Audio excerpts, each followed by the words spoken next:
3 festive 7th Doctor stories for Christmas. Hello and welcome to another video.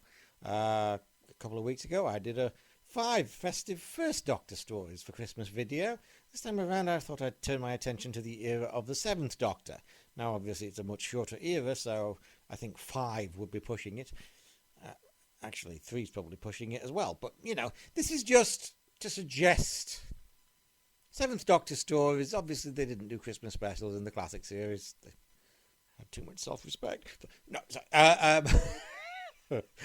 No.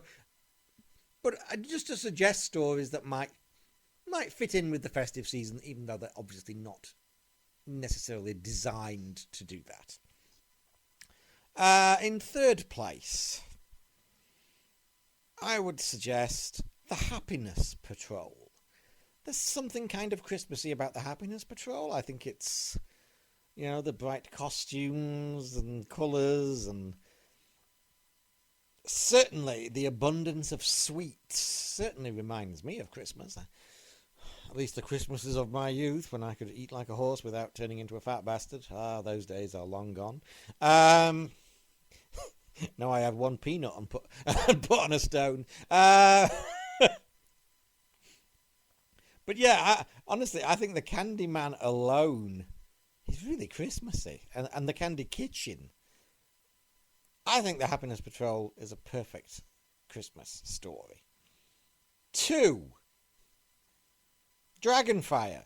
I mean, it seems pretty cut and dried and obvious why I would suggest Dragonfire as a Christmas story.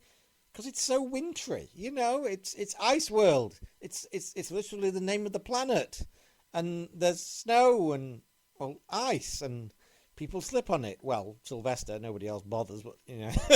But yeah, I mean, plus which, I mean, it's just a bit of a romp, isn't it? It's not, you know, terribly serious or scary or anything like that. But it's just a bit of a fun adventure romp.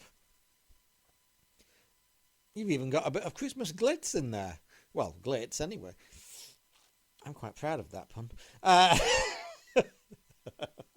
yeah, I think I just think the iciness of Dragonfire lends itself very well to a Christmas viewing. And plus, which I honestly think Dragonfire is underrated. It's just good fun.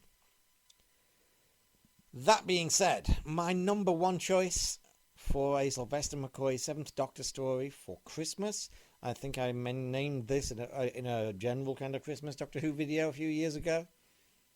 Probably a while back now, a few years ago. It's probably about 5 years, actually. I think it was even before I did the voice, wasn't it? Before I used... whatever. Ghostlight.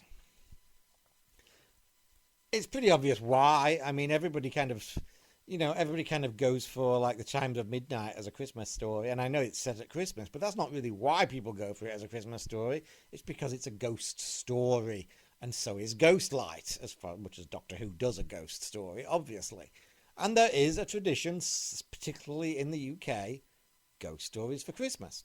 Look, there's an entire box set from the BBC, Ghost Stories for Christmas, on DVD and on Blu-ray.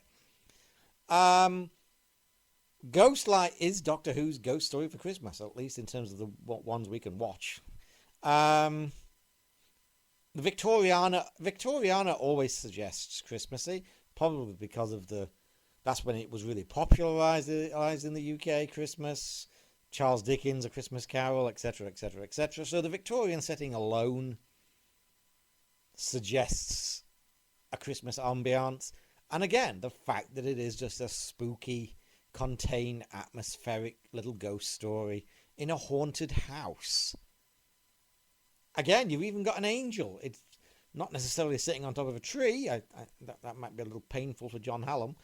But, or maybe not. I mean, who am I to judge? I'm going to get cancelled. But no, seriously. I mean, Ghostlight is a great story at any time of the year. But again, if you want some classic Doctor Who, you want some 7th Doctor that has a Christmas feel, even necessarily without being Christmassy, I don't think you can go past Ghostlight.